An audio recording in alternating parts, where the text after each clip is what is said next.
Paper two में 4 questions आते हैं। पेपर टू में 4 क्वेश्चंस आते हैं। पहला सवाल होता है 30 मार्क्स का, दूसरा होता है 15 का, तीसरा होता है 15 का और फोर्थ होता है 30 मार्क्स का। 4 सवाल आते हैं पेपर टू में। सही। तो ये जो पेपर टू में चौथा क्वेश्चन आता है ना 30 मार्क्स का, ये कॉस्टिंग का होता है। तो इसका मतलब 90 मार्क्स के पेपर में 30 मार्क्स की कॉस्टिंग आएगी। और ये चारों सवाल कंपलसरी क्वेश्चन है, इसमें चॉइस नहीं है, चारों करने होते हैं। और फोर्थ क्वेश्चन कॉस्टिंग का होता है 30 मार्क्स का। पेपर 1 एमसीक्यूज की बात करें तो एमसीक्यूज में कभी 9, कभी 10, कभी 8 ये एमसीक्यूज कॉस्टिंग के आते हैं आउट ऑफ 30। तो आप कह सकते हैं 8-9 एमसीक्यूज 30 में से कॉस्टिंग क्या आएगा। तो अगर टोटल बात करें तो 90 में से 30 और 30 में से आप 10 समझ लें, 10 कॉस्टिंग है आपका। यानी ये बन जाता है 1/3। 30/90 कितना बना? 1/3। इसको 10 समझ लें, 10 आउट ऑफ 30 क्या बना? 1/3। तो पेपर का 1/3 आपका कॉस्टिंग है और 2/3 फाइनेंशियल। कॉस्टिंग अगर हम टॉपिक्स की बात करें ना तो कॉस्टिंग के 5 टॉपिक्स हैं। पहला वाला टॉपिक है कॉस्ट क्लासिफिकेशन एंड बिहेवियर।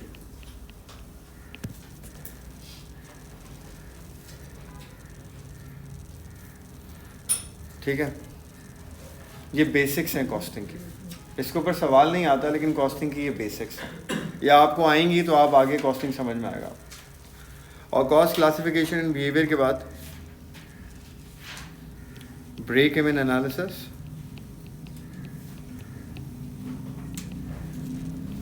फिर है marginal costing, marginal and absorption, फिर है कॉस्ट एलोकेशन एंड अपॉर्शनमेंट, और फिर है marginal costing limiting factor.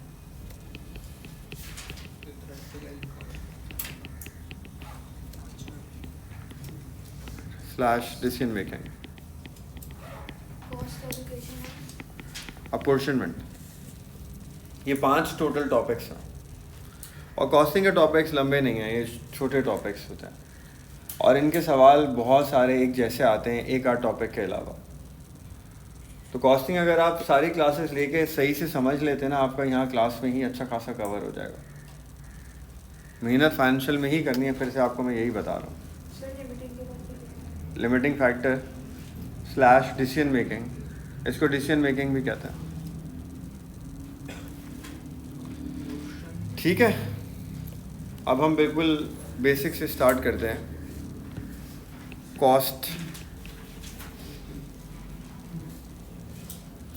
Cost किसको कहते हैं? Cost of a product. Sir वो पिक्चर लाइन देखना सर, जो खर्चा उसको बनाने में है सर, ये क्या कॉस्ट एलोकेशन है? अपॉर्शनमेंट।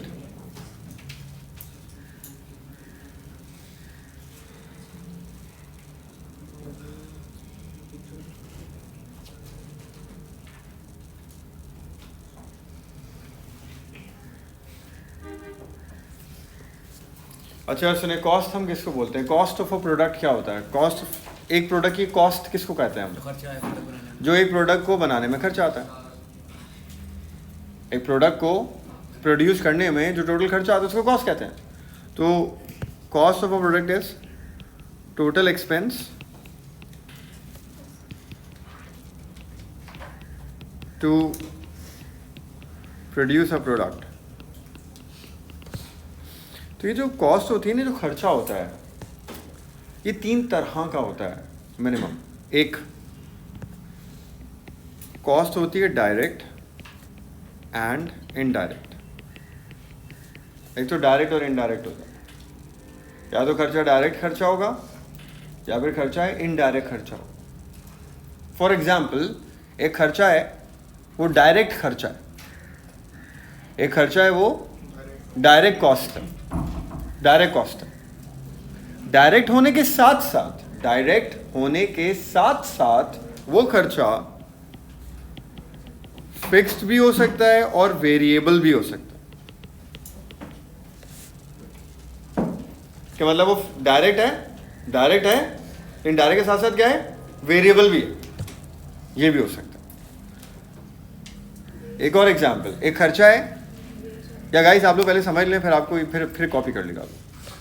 एक खर्चा है वो डायरेक्ट है, डायरेक्ट कॉस्ट है, वो वेरिएबल भी है, डायरेक्ट भी और वेरिएबल भी है, और उसके साथ साथ वो प्रोडक्शन भी है।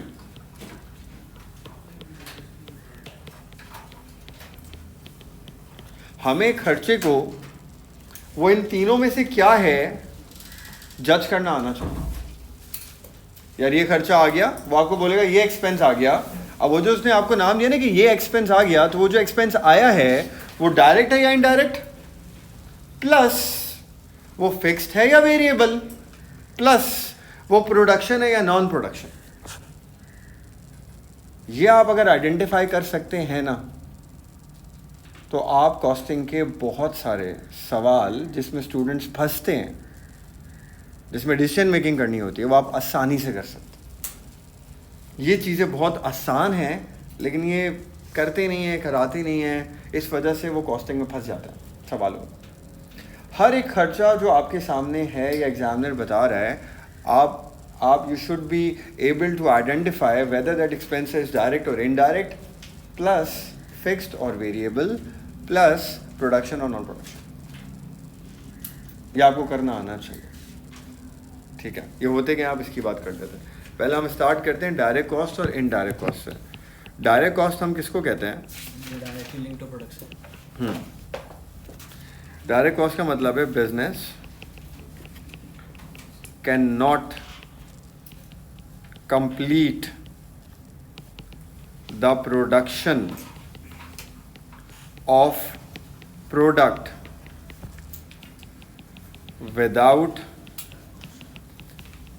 incurring a particular cost.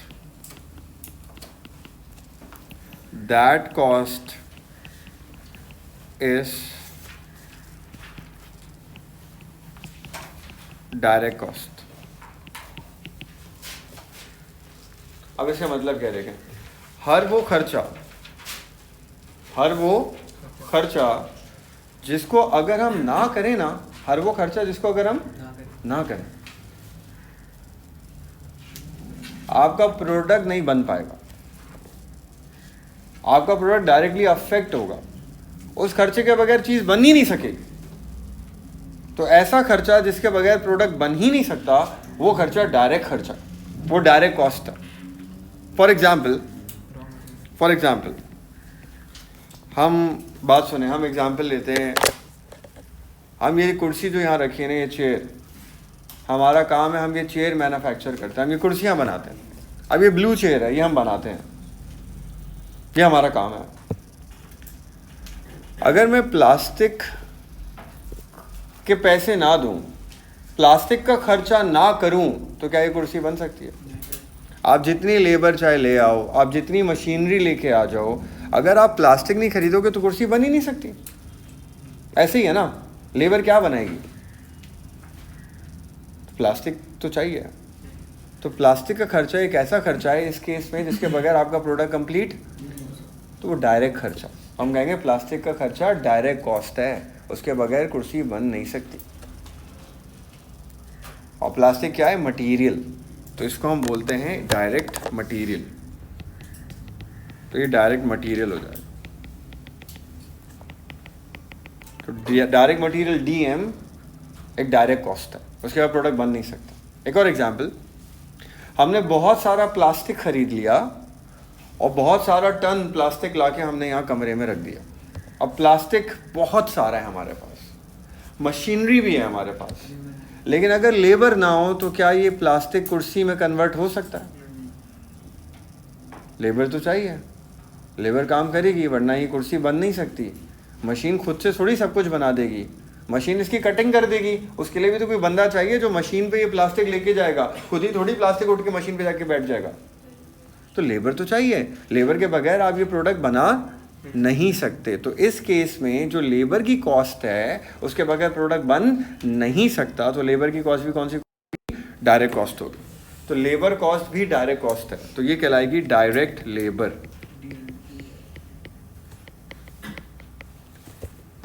और ऐसी एक और होता है डायरेक्ट एक्सपेंस, ये आपको मैं बाद में बता दूंगा क्या होता है। तो नॉर्मली ये 3 तरह के डायरेक्ट खर्चे होते हैं।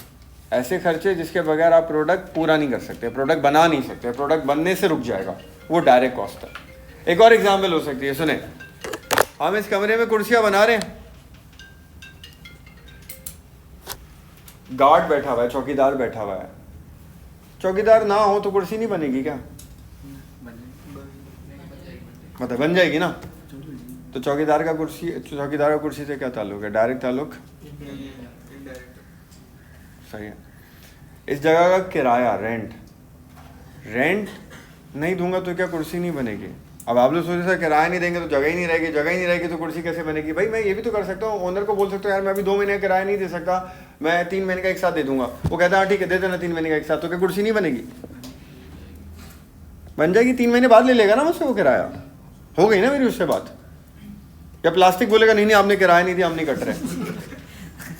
मशीन ये नहीं बोलेगी कि भाई आपने किराया नहीं दिया, हम नहीं चल रहे। बनने की यार कुर्सी, ऐसे ही है। तो किराए का कुर्सी के बनने से डायरेक्टली कोई ताल्लुक नहीं है, समझ में आई? तो डायरेक्ट कॉस्ट में और इनडायरेक्ट कॉस्ट में क्या फर्क है? हर वो खर्चा डायरेक्ट होता है जिसके बगैर आपका प्रोडक्ट बन नहीं सकता। वो ये 3 खर्चा, डायरेक्ट मटेरियल आता है उसमें, डायरेक्ट लेबर आता है उसमें, डायरेक्ट एक्सपेंस आता है, ये 3 चीज आती है। ठीक हो गया? अच्छा, हम ये डायरेक्ट खर्चों को जो मिलाते हैं ना, सिर्फ डायरेक्ट सारे खर्चों को ऐड कर लेना अगर हम, तो वो कहलाता है प्राइम कॉस्ट, यानी कि सम ऑफ ऑल डायरेक्ट एक्सपेंसेस, वो प्राइम कॉस्ट कहलाता है।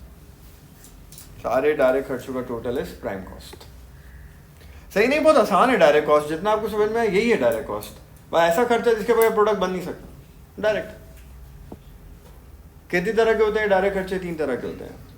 डायरेक्ट मटेरियल होता है एक, डायरेक्ट लेबर होती है एक, डायरेक्ट एक्सपेंस होता है एक। और जब हम सारे डायरेक्ट खर्चों को मिला देते हैं तो उनका टोटल कहलाता है प्राइम कॉस्ट। ठीक है, सही है, समझ में आ गई बात? डायरेक्ट हो गया। अच्छा, इनडायरेक्ट कॉस्ट क्या होती है? दूसरी आ गई indirect cost.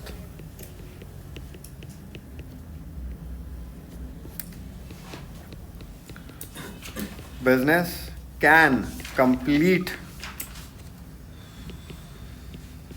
production of the product without incurring a particular cost. That cost is indirect cost. कोई भी ऐसा खर्चा जिसको अगर आप नहीं करो तब भी आपका प्रोडक्ट बन जाएगा, प्रोडक्ट से उसका ताल्लुक नहीं है, तो वो खर्चा क्या हो जाएगा? इनडायरेक्ट कॉस्ट हो जाएगी। एग्जाम्पल, सुपरवाइजर के पैसे, सुपरवाइजर होता है तो कुर्सी बेहतर बन जाएगी, लेकिन अगर सुपरवाइजर नहीं है कुर्सी तो बन जाएगी ना। ऐसे ही हो गया, गार्ड हो गया, रेंट हो गया, डेप्रिसिएशन हो गई मशीन की, डेप्रिसिएशन। आप डेप्रिसिएशन नहीं लगाओगे तो प्रोडक्ट नहीं बनेगा क्या? अगर आप डेप्रिसिएशन नहीं लगाओगे तो प्रोडक्ट नहीं बनेगा, बन जाएगा, मत लगाओ डेप्रिसिएशन। और डेप्रिसिएशन भी कौन सी कॉस्ट है? इनडायरेक्ट कॉस्ट है। मार्केटिंग, हाँ मार्केटिंग नहीं करोगे तो वो बिकेगा नहीं, बन तो जाएगा ना यार। कमीशन, और भी बहुत सारे हैं, ये सारे कौन से खर्चे हैं? इनडायरेक्ट। अकाउंटेंट की तनख्वाह, हाँ, एडमिनिस्ट्रेटर सैलरी, एडमिन, ये सारे खर्चे जितने भी है ना यहाँ पे, ये सारे क्या हैं? ये इनडायरेक्ट कॉस्ट, इनडायरेक्ट कॉस्ट। मतलब ये अगर खर्चे आप ना कर, देखें बात सुने, खर्चा वही होता है बिजनेस के अंदर जो ज़रूरी होता है। कोई भी बिजनेस गैर ज़रूरी खर्चे नहीं करता। कोई भी इंसान की फितरत ही है, गैर ज़रूरी खर्चे नहीं करता। खर्चे वही करता है जो ज़रूरी हैं। लेकिन ज़रूरी के साथ भी एक और बात आती है, क्या वो प्रोडक्ट के लिए ज़रूरी है या बिजनेस के लिए ज़रूरी है? हाँ, अगर वो प्रोडक्ट के लिए ज़रूरी है, उसके बगैर प्रोडक्ट नहीं बनेगा, वो डायरेक्ट है। हाँ, प्रोडक्ट के लिए ज़रूरी नहीं है, वैसे ज़रूरी है, तो वो इनडायरेक्ट है। जिसका प्रोडक्ट से ताल्लुक़ नहीं है, प्रोडक्ट के बनने से ताल्लुक़ नहीं है, वो इनडायरेक्ट कॉस्ट होती है। ये एग्जाम्पल्स है सारी इनडायरेक्ट कॉस्ट की। ठीक है, डायरेक्ट इनडायरेक्ट को मसला इन दो कॉस्ट के अंदर, सिंपल। अच्छा, अब डायरेक्ट और इनडायरेक्ट के बाद हम देखते हैं कॉस्ट एक और तरह से क्लासिफाई की जाती है, fix cost and variable cost.